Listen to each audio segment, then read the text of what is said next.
Kita kembali lagi di seri pemrograman game menggunakan C++.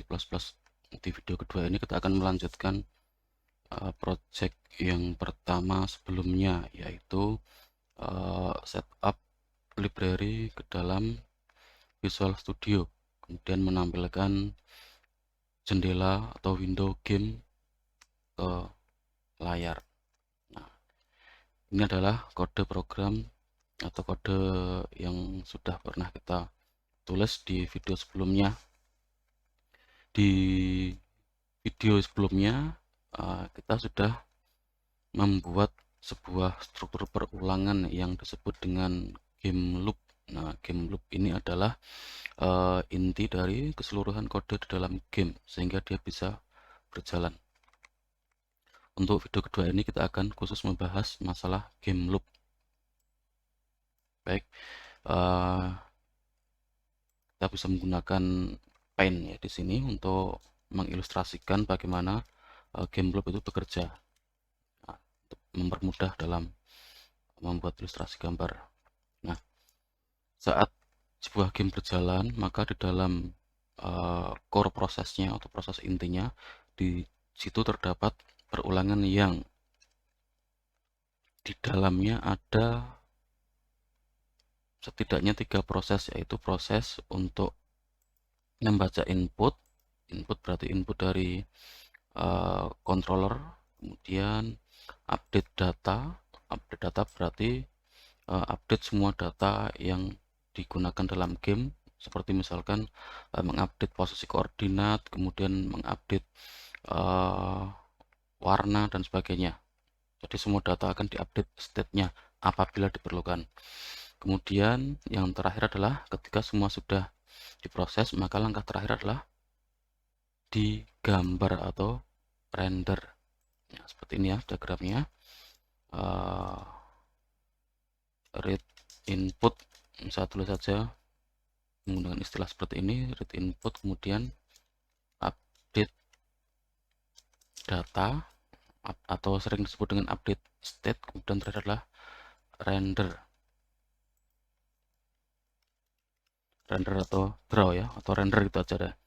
Nah, seperti ini adalah proses secara umum.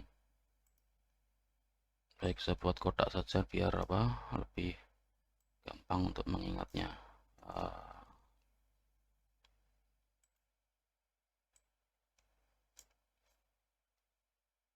Nah, seperti ini. Oke, adalah proses dalam game loop. Nah, di sini ada 3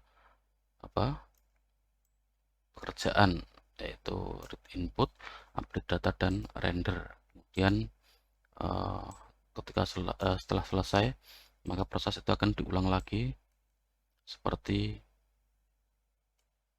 di awal. Jadi read input, update data, render, read input, update data, render, gitu seterusnya. Oke, ini sekedar ilustrasi ya, jadi kurang rapi mungkin gambarnya. Seperti ini akan selalu berulang. Kapan perulangan ini berhenti? Ya ketika si player memberikan perintah untuk berhenti. Nah, perintah berhenti bisa dengan menutup jendela di game, atau dengan menggunakan tombol tertentu, atau nanti menggunakan keyboard. Intinya adalah ketika syarat dari game loop itu masih terpenuhi, maka 3 proses ini akan terus berjalan. Nah, dalam satu siklus sebuah game loop itu akan menghasilkan sebuah frame. Ya, karena di sini ada proses render. Jadi dalam sebuah siklus game loop akan menghasilkan sebuah frame. Jadi nanti setiap kali satu siklus selesai akan dihasilkan frame yang akan nampak di layar. Ini ya, saya kasih keterangan frame. Nah, frame ini adalah hasil render dari proses di dalam game loop. Selesai, ulang lagi, read input, update data, render lagi, begitu seterusnya. Nah, setiap siklus ada satu frame, satu siklus ada satu frame lagi, sehingga di sini bisa kita perkirakan semakin banyak proses yang harus dilakukan, misal saat update data itu terutama ya, maka performance dari komputer atau dari perangkat atau mesin itu pasti akan menurun. Nah, ketika menurun berarti waktu untuk mengerjakan satu siklus berarti bertambah. Jika waktu untuk mengerjakan satu siklus itu bertambah berarti dalam satu detik maka jumlah frame yang dihasilkan juga bisa berkurang. Nah, ini ya. Jadi banyaknya data yang harus diproses akan mempengaruhi apa? Seberapa cepat atau seberapa lambat sebuah siklus game loop itu. Nah, semakin banyak data, semakin lambat satu siklus, berarti semakin sedikit juga frame yang dihasilkan. Nah, dalam satu detik nanti menghasilkan berapa frame. Nah, itu ya kalau yang dalam istilah umum biasa disebut dengan FPS, frame per second ya. Jadi mungkin kita sering melihat ya, memainkan game yang berat gitu, dalam layarnya itu ada keterangan 60 fps, 120 fps. Atau kalau misalkan game yang sama dijalankan di komputer yang speknya lebih kecil, pasti nanti fps-nya atau frame per second-nya akan turun. Kenapa? Karena kekuatan untuk memproses data itu juga jadi berkurang, sehingga waktu untuk menghasilkan sebuah frame juga butuh lebih lama. Ya, ini pengaruh dari apa? Sebuah game loop ke dalam apa? FPS, frame per second. Semakin banyak FPS tentunya semakin halus gambarnya. Nah, ini ya. Oke, ini apa? Diagram dari sebuah apa? Game loop. Jadi output dari sebuah game loop itu pasti berupa sebuah frame yang digambar di window. Nah, ini ya. Frame itu ya isinya ya apa? Semua objek game itu. Sebuah frame istilahnya. Karena kan baik game 3D maupun game 2D pada dasarnya endingnya adalah atau outputnya mereka adalah hanya sebuah frame, hanya sebuah gambar yang ditampilkan bergantian. Nah, itu ya. Oke, ini kita sekarang menuju ke Visual Studio. Ini mungkin saya minimize. Oke. Nah, sekarang kita akan buat sebuah project baru atau solution baru saja di sini. Karena ini adalah materi kedua, ini ya kita tutup saja. Kita akan bikin solution yang kedua. Kita buat project baru, create new project. Jangan lupa untuk meletakkan project ini atau file-file ini di folder yang sudah pernah dibuat biar nanti terkelompok. Oke ya, kita pilih empty project. Bisa dikasih nama, misal di sini ya, game loop. Ya, saya kasih nama game loop karena dipakai untuk mendemokan game loop. Kemudian lokasinya adalah di lokasi yang sudah kita siapkan sebelumnya, yaitu di, kalau tempat saya di sini, nanti di tempat kalian bisa menyesuaikan sendiri.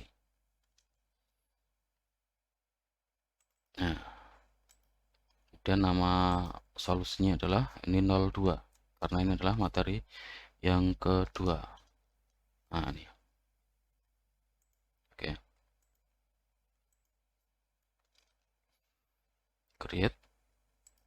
Oke, kita akan mengulang lagi pembuatan kode untuk kerangka apa? Game loop seperti di materi yang pertama. Ini sambil untuk menghafalkan ya. Dan setting-settingnya juga biar apa? Mulai hafal. Oke, kita bikin dulu sebuah file CPP baru.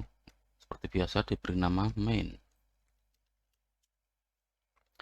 Sekarang kita akan setting project ini. Masih ingat ya? Kalau masih ingat tinggal diketik, tapi kalau sudah lupa bisa melihat kembali di video sebelumnya. Oke ya.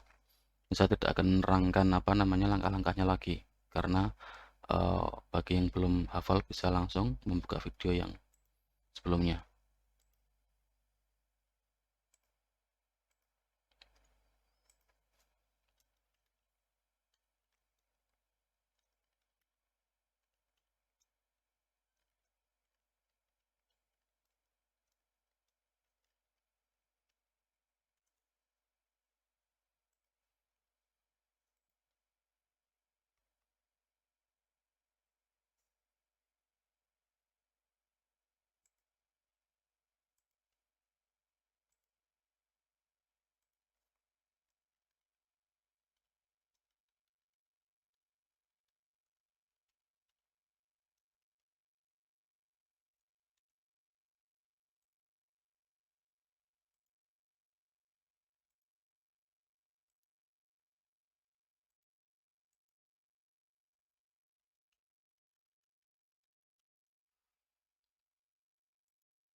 Baik, kita sudah siap untuk melakukan penulisan kode atau kerangka kode ya.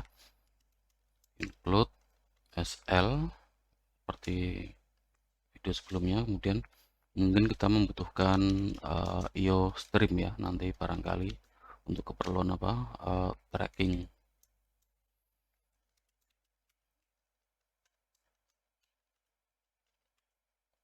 Baik, kerangkanya kita buat dulu sebuah jendela SL window. Ini kodenya persis seperti yang materi pertama. Lebarnya misalkan 800, kemudian tingginya 600. Judulnya adalah game loop, kemudian tidak full screen, 0.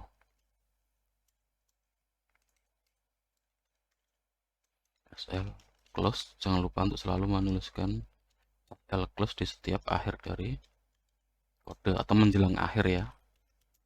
Nah, ini kita masukkan game loop di sini. Game loop. Nah, kita menggunakan perulangan while seperti yang materi pertama ya. Ketika tidak dilakukan klik pada button close, SL should close, maka lakukan SL render. Oke, ini kerangkanya. Nah, sekarang kita tes dulu apakah kode ini sudah bisa berjalan atau belum. Oke ya, build game loop.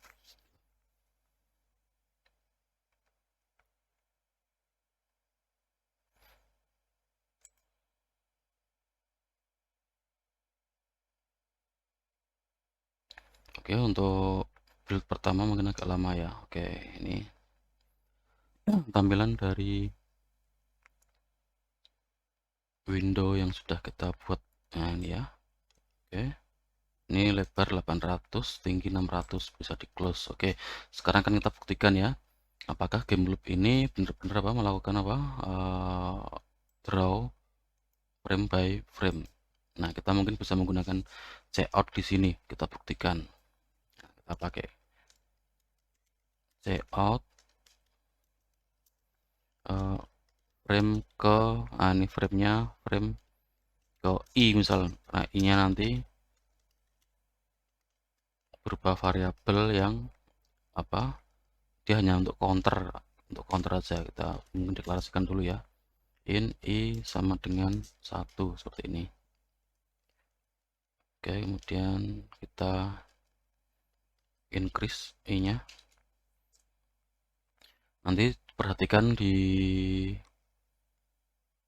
jendela konsol ya, jadi ada dua jendela konsol dan jendela game. Untuk jendela konsol itu jendela yang isinya teks seperti biasa itu, kemudian yang jendela game itu jendela yang kita create menggunakan fungsi SL window tadi. Oke, di sini bisa dilihat ya, frame ke berapa ini, serat. Oke. Nah, penggunaan cout dalam game loop itu memperlambat proses render juga sebenarnya. Maka nanti kalau game sudah rilis, jangan sampai ada perintah yang memberikan output maupun input dari atau ke konsol. Konsol itulah jendela yang ini ya.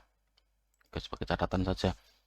Tapi ini kelihatan lebih lambat, malah lebih bagus. Kenapa? Karena kita bisa melihat lebih jelas ya frame yang di render di sini, frame ke bla bla bla. Nah, ini kalau kita close dia akan berhenti. Oke, mungkin kita tambahkan di sini sistem pause ya untuk nanti menampilkan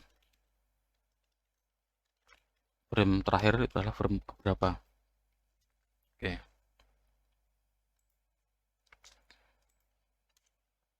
nah kita ulang lagi.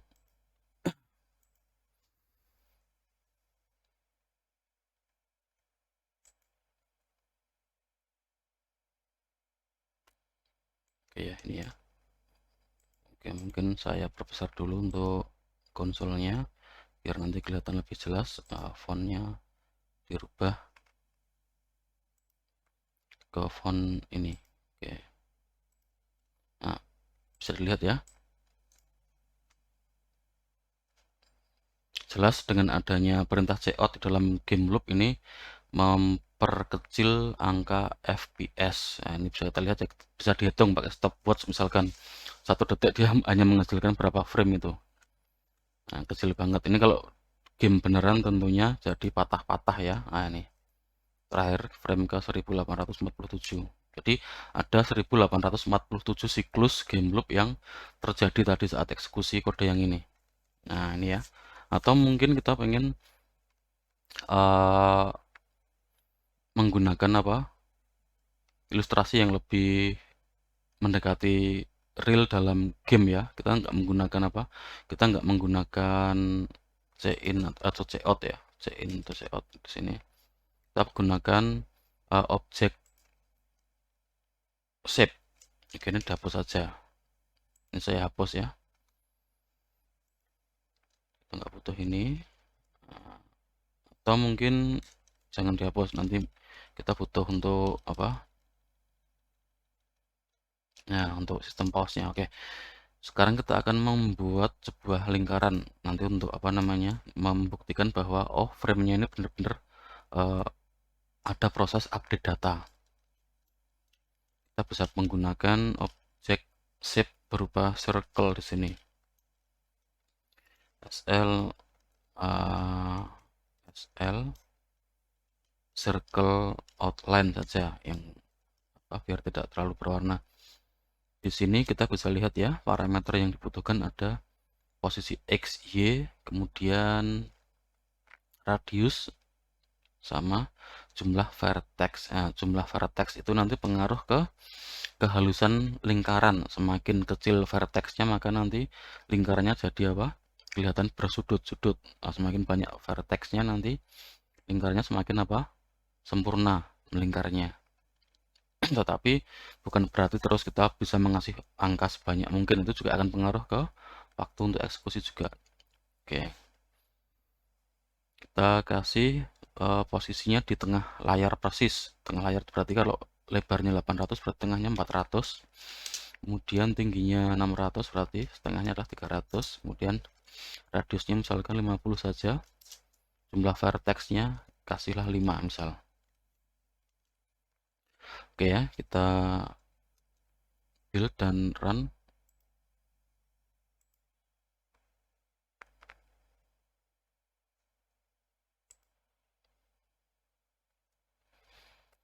Nah, ini ya, sudah ada gambar lingkaran di tengah-tengah.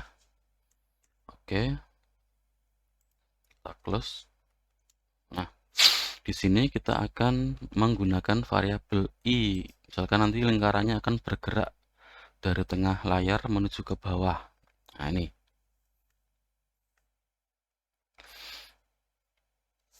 Kita bisa mulai dari angka 300 ya, misalkan kita ganti dengan variabel i-nya itu sebagai variabel height atau variabel y gitu aja deh, variabel y.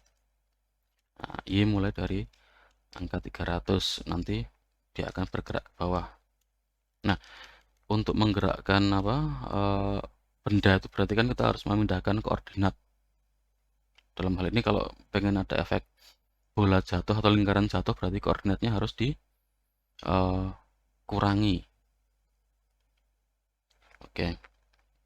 Nah, untuk pembahasan koordinat akan kita bahas lebih detail lagi di video berikutnya. Oke, untuk sekarang ini hanya untuk demo game loop saja. Nah, setelah itu jangan lupa untuk diupdate datanya. Nah, ini ya, dalam render itu kan ada, dalam game loop kan ada proses, salah satunya adalah update data. Nah, dalam hal ini adalah mengupdate data posisi Y dari circle. Oke, kita coba lihat, benarkah nanti ada efek bola bergerak.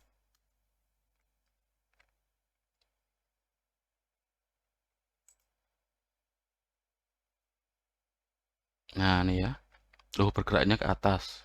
Oke, harusnya ke bawah. Nah, ini berkaitan dengan sistem koordinat yang digunakan ya. Oke, ini berarti jangan plus plus tapi minus minus.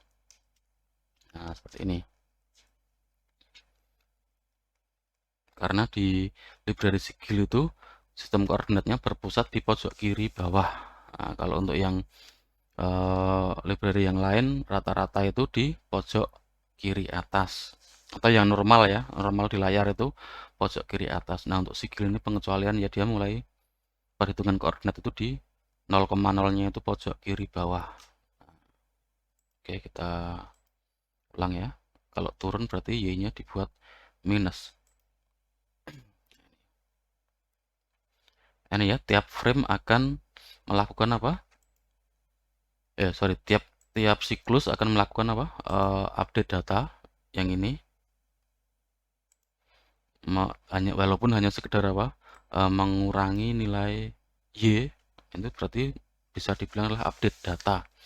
Kemudian setelah datanya diupdate akan di render. Ya, render itu berarti akan menggambar semua objek di sini di atasnya. Jadi fungsi render di sini akan memungkinkan semua objek grafis itu akan di draw ke frame atau ke layar. Ini menghasilkan satu frame ya ini ya. Oke. Frame pertama y-nya masih di posisi 300.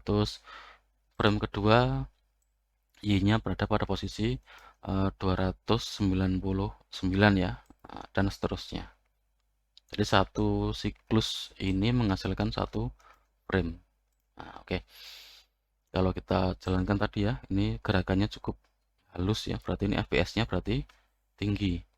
Tapi kita tidak bisa menampilkan di sini.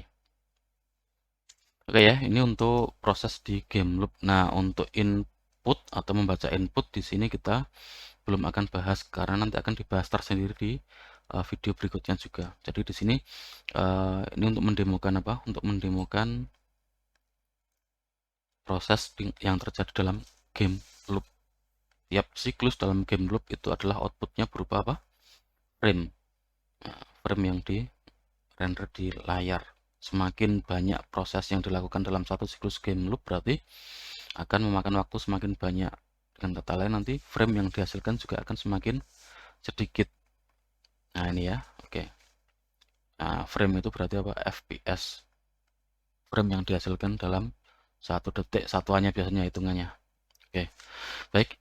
Untuk cara kerja game loop dicukupkan dulu. Nanti di video berikutnya akan kita ulas lanjutannya tentang objek dalam game. Nah ini ya, walaupun kita sudah perkenalan satu ini dengan objek apa? Lingkaran.